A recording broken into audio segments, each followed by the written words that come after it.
So, in 2009, Disney finally released their first animated film starring their first black Disney princess. I'm like, okay, this is so great. Like, not only are we getting a black princess, we're gonna get a black prince. Like, finally, like, I'll be able to be like all the little white boys, all the Arab boys, the Asian boys, like who all had their prince. I'm like, fine, this is my turn. Like, I'm gonna be able to see myself, you know, the black Prince Eric, the black Aladdin, you know, the black Captain Shang, whatever the case might be. I'm watching the film, you know, I'm like, oh my gosh, this music is great. Tiana is gorgeous. The art is absolutely stunning. I'm so glad Disney returned to animation for this film. And then something happened. You know, I walked away from the film feeling disconnected, you know, unable to identify with what really took place. I could not put my finger on it until just recently I realized it's because Disney they went completely out of their way to negatively depict the black male image. Roll the intro.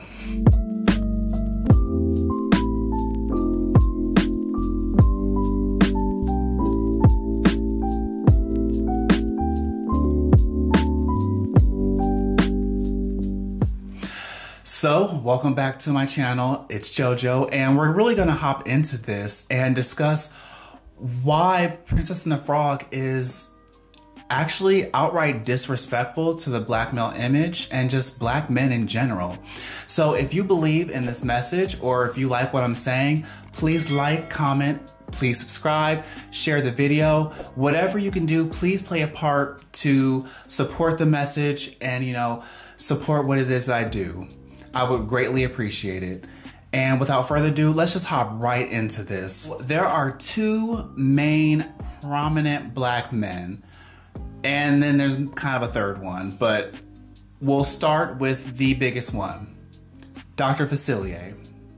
So Dr. Facilier is obviously the villain of the film. He is the main antagonist. And right off the bat, he's evil. And don't get me wrong, I don't have a problem with a black man being the villain. I have no issue with that. Actually, I think Facilier within himself, he's actually very cool. I think a witch doctor is a very cool thing. However, in this film, the issue I have with Dr. Facilier is that his evil goes unchecked by men of the same race. Let me explain. So let's look at Mulan, right? Shan Yu is Asian and evil. However, even though there are stereotypes in this evil Asian man, we have the virtuous Captain Shang, who's also Asian, but he's a good guy. So he offsets anything that Shan Yu brings to the table. You know, they counteract it. And also, arguably, we also have the Emperor, who changed the laws of the land and made everyone respect women more. Same thing with Aladdin. While Jafar is kind of, you know, he's probably drawn a little too stereotypically. He's Arab, he's evil. He's offset by not only Aladdin, who's the good guy, who's Arab, but also the Sultan, who, just like the last situation, changed the laws of the land for the benefit of all people, including the main characters. So in Princess and the Frog, that doesn't happen. There is no antithesis. And if you don't know what an antithesis is, it's basically an opposing force, right? Something that's the opposite. So like you could say the sun and the moon, good, evil, light, dark, life, death. So there is no antithesis to Dr. Facilier like there are with most other Disney films. And because of that, that makes Facilier and black men look even worse. Because in my opinion, the best representation is when you have a good guy who's on the screen for the entirety of the time, which leads me into the next character. So let's talk about James, right? James is Tiana's father. Now, James is a loving, kind, well-respected in his community, hardworking, family-oriented. He's all of these wonderful qualities that I would love to see in black male characters. But he dies in the first 5 minutes of the film. James was the only chance that we had for an antithesis. Granted, James doesn't really, he's not particularly a main character. He doesn't have really much power in the situation, but he still would have been, you know, a decent light to kind of help counteract Facilier. And he dies in the first 5. So the only good black man we have dies in the first 5 minutes of the film. Let's get into our third-ish example. So the last black male that we have, who's a little more arguably prominent, definitely not anywhere near the first 2, but we have Buford. Buford is the manager, I believe. He's the owner of, let's see, what did Tiana say? Good night, cows. Good morning, Dukes. So I think it's the Dukes. y'all know I'm goofy, but he is the owner of the Dukes restaurant, I believe. Buford is this antagonistic, disrespectful black man who tears down a black woman's dreams at any chance that he gets. You ain't gonna never get that restaurant. Why is he like that? Why was this character written like that? So not only does the best black man that we have die in the first 5 minutes of the film, Tiana has to go through the whole movie with black men putting her down every step of the way. Now, ask yourself, how do you think a black male watching that would feel? It makes it almost seem like we don't deserve to be in the film because this is how we treat the heroine. You see what I'm saying?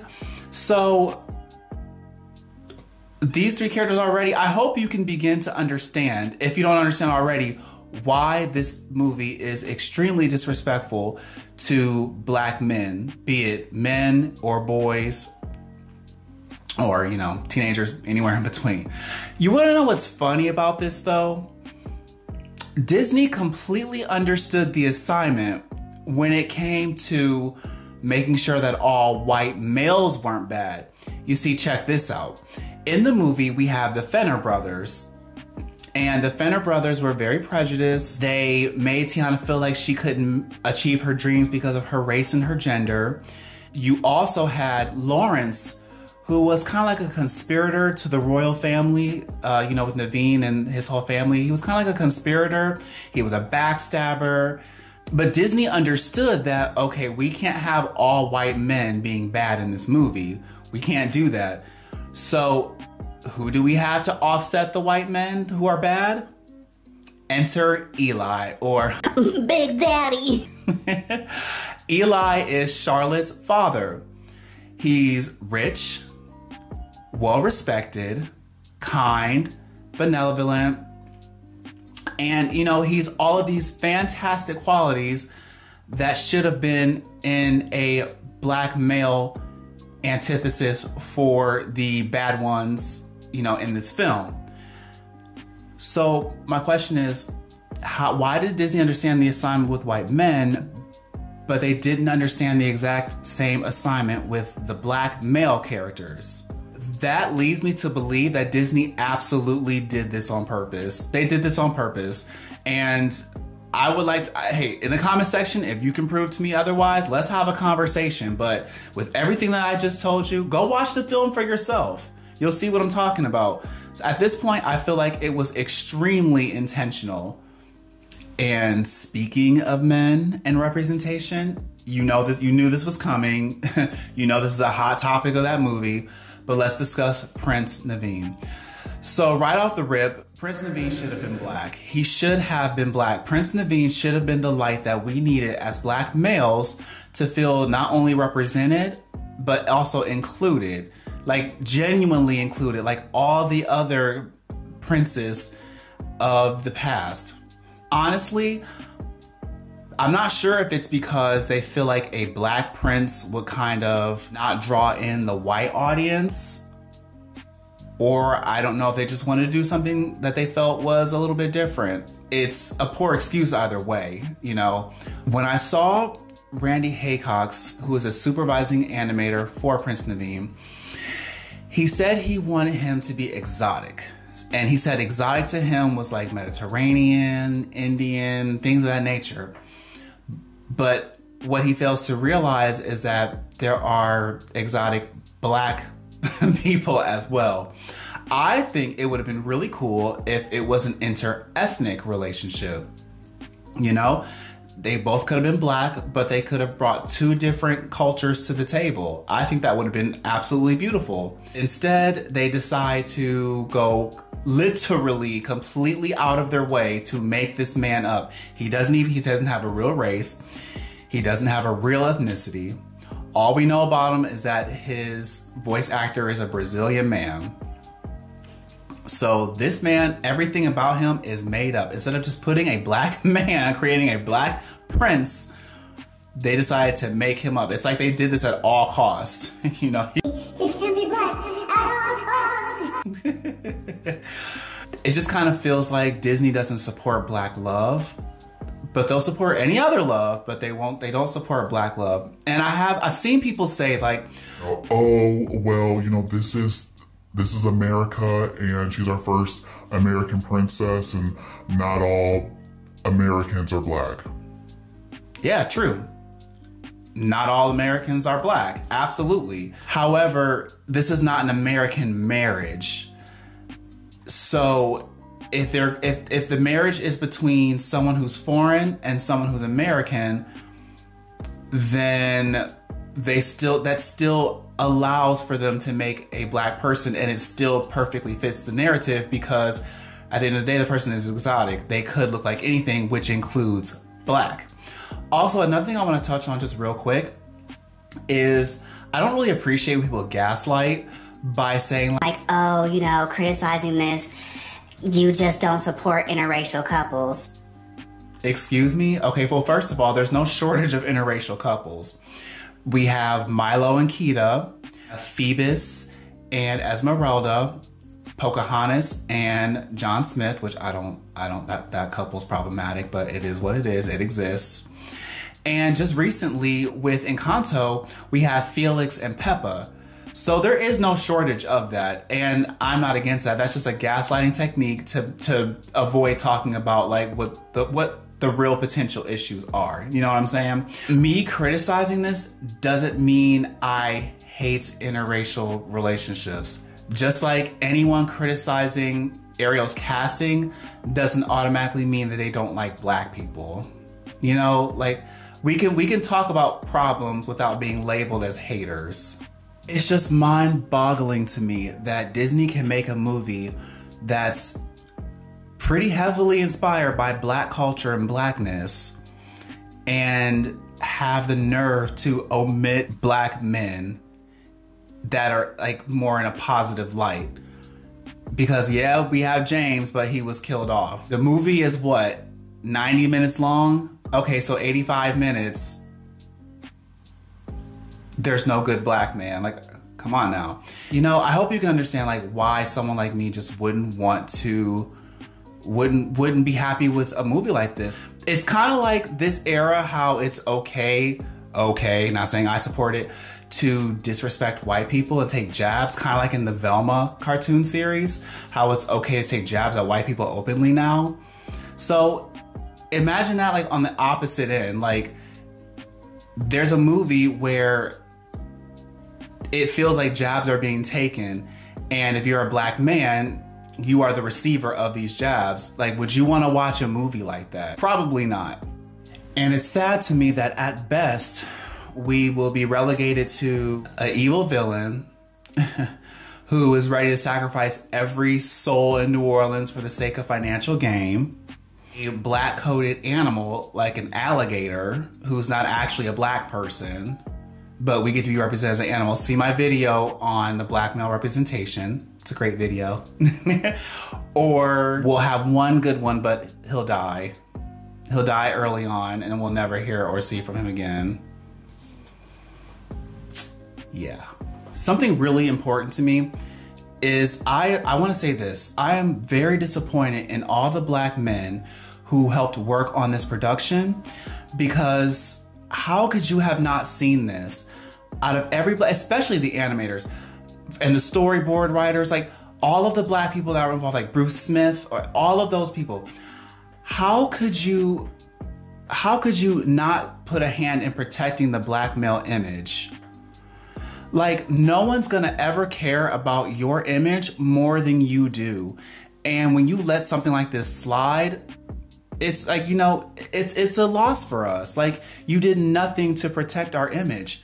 Meanwhile, flip side, because I gotta give her props. Anika Noni Rose was absolutely amazing in protecting the image of black girls and black women.